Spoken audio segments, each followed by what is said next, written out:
Bienvenidos a una nueva entrega de Audiencia Preliminar Podcast. Recuerden que pueden seguirnos a través de nuestros canales digitales en YouTube, nuestro canal Audiencia Preliminar, y en Spotify, Apple Podcast y Google Podcast. El día de hoy tendremos un programa en el cual estaremos reflexionando sobre el más reciente informe del Consejo de Derechos Humanos, que ha sido publicado recientemente el 14 de septiembre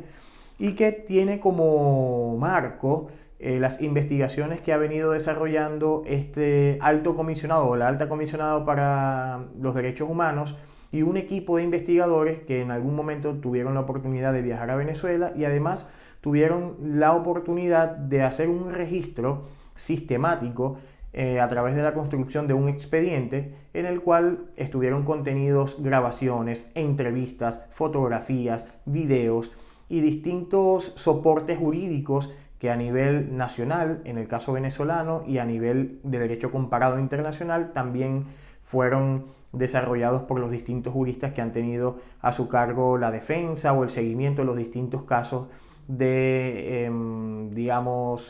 detenciones, de eliminaciones extrajudiciales y de los distintos procedimientos que el gobierno venezolano ha venido desarrollando con mayor fuerza desde 2014, de acuerdo a lo que establece el informe, para de alguna manera levantar todo el aparato institucional y para tener un ataque sistemático a la disidencia y a la oposición política, de alguna manera, al gobierno actual. Vamos a estar hoy haciendo como una revisión muy sucinta de un papel de trabajo o un resumen de este informe de 19 páginas que se puede encontrar por ahora en inglés en la página del mismo Consejo de Derechos Humanos y que relata una serie de situaciones. Este informe, principalmente, ellos presentan todo un marco general en el cual establecen, digamos, la introducción del informe, la metodología utilizada, que como les comenté anteriormente, tiene que ver con horas de grabación de entrevistas a las distintas víctimas, juristas, testigos y personas que han tenido o han estado como bajo la persecutoria del Estado venezolano por razones de índole político o ideológico. Entonces, en base a eso se centró esta comisión. E identificaron una serie de aspectos relevantes de carácter estructural en el cual se fortalece este accionar cada vez más violento del aparato del Estado para reprimir ideológicamente y físicamente y ahogar lo que tiene que ver con la protesta y con el planteamiento de unas salidas alternativas a la crisis venezolana y todo un levantamiento del papel de cada uno de estos cuerpos de seguridad. Llámese el SEBIN, el DIGESIN, el FAES, la Policía Nacional Bolivariana, el CICPC, la Guardia Nacional Bolivariana y como conjunto la Fuerza Armada Nacional Bolivariana. Dentro de estos factores que ellos encontraron, además haciendo un cruce legal entre la normativa y el marco internacional de los derechos humanos y la ley nacional, la Constitución y las distintas leyes en materia penal venezolanas. En este caso, ellos hacen hay como unos detalles, no vamos a leer todo el informe porque, los invito a leerlo a nivel general, pero hay elementos que siento que es importante que nosotros podamos destacar acá. El primero es el compromiso del sistema judicial, es decir, es un sistema judicial que esta comisión investigadora encontró que estaba totalmente comprometido y parcializado ante las necesidades y los deseos del gobierno actual venezolano. No podemos llamar el Estado porque el Estado, tiene que ver con otro tipo de conceptualización y otro tipo de instituciones y no a nivel particular. En este caso, el gobierno que ha venido siendo tomado sistemáticamente por el partido que se encuentra en el gobierno. Entonces, ¿qué se encontró? Que la política de seguridad, que la política criminal venezolana actual está dirigida a poder acallar lo que tiene que ver, por ejemplo, esto lo encontramos en el informe en lo que tiene que ver con el perfil de las víctimas. Por ejemplo, personas críticas al gobierno, estos son los perfiles. Principalmente incluyen activistas sociales y políticos, líderes de partidos, líderes de protestas, de partidos de oposición y militancia que son disidentes y que llaman de alguna forma a tener una rebelión en contra del gobierno actual. Dentro de estas agencias de inteligencia y de operatoria política y penal del régimen venezolano, también se han volcado hacia las narrativas que han cambiado del sector oficial, incluyen en este caso funcionarios públicos, jueces, abogados defensores, activistas de los derechos humanos, periodistas y bloggers, en este caso personas que están vinculadas al mass media y a las redes sociales y a estos nuevos movimientos comunicacionales.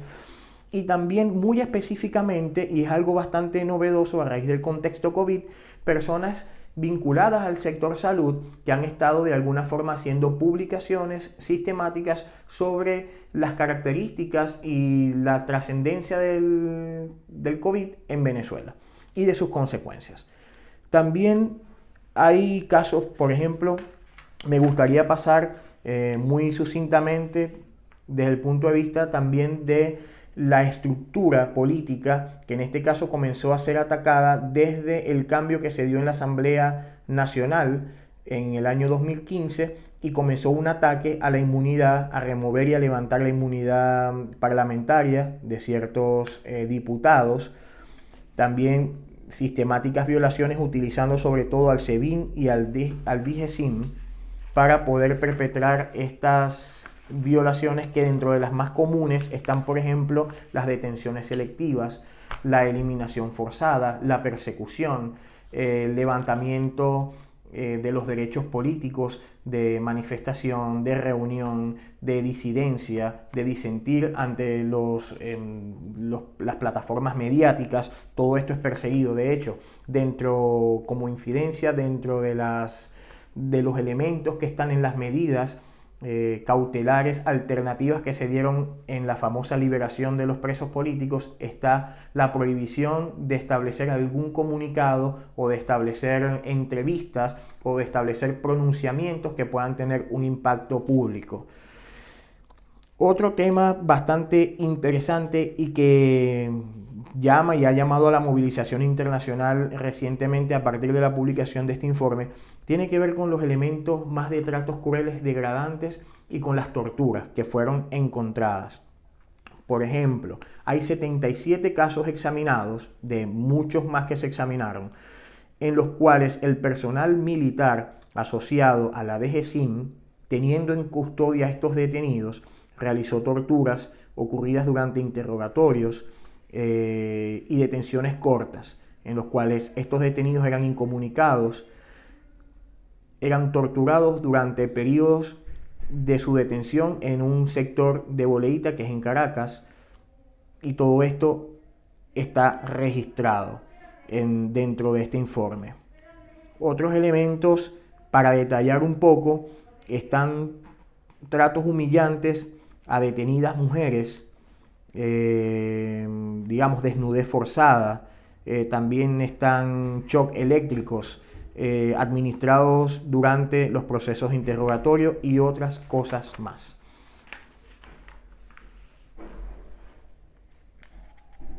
Elementos más de tipo jurídico: interferencia con la legítima y legal defensa, y además la ruptura de los lapsos penales que están establecidos en la propia normativa en el Código Orgánico Procesal Penal en Venezuela.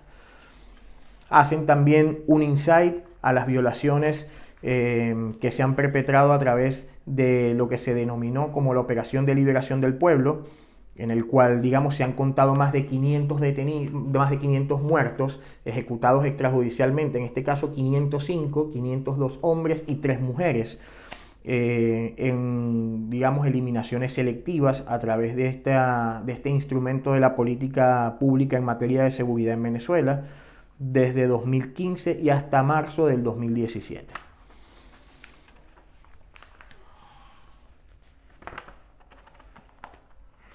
Otro tema en el cual me gustaría, digamos, compartir tiene que ver con las responsabilidades, y esto es interesante que nosotros podamos establecerlo a modo de cierre y a modo de mensaje también a muchos funcionarios que de alguna u otra manera desconocen o parecen tener poca claridad con este tema. Señores, estos son delitos que no prescriben. Uno de los adelantos que a nivel civilizatorio hemos tenido como sociedad es tener este marco internacional de los derechos humanos que regulan la actuación de los distintos gobiernos y de los distintos cuerpos de seguridad ante estas situaciones. Hay órdenes que por ninguna manera y bajo ningún concepto deben cumplirse. Y tener tratos crueles y degradantes por temas políticos, por temas ideológicos, es una de ellas. Las manifestaciones y reuniones tienen protocolos internacionales de cómo ser controladas y nunca la eliminación de manifestantes, como lamentablemente en Venezuela hemos venido viendo de manera sistemática.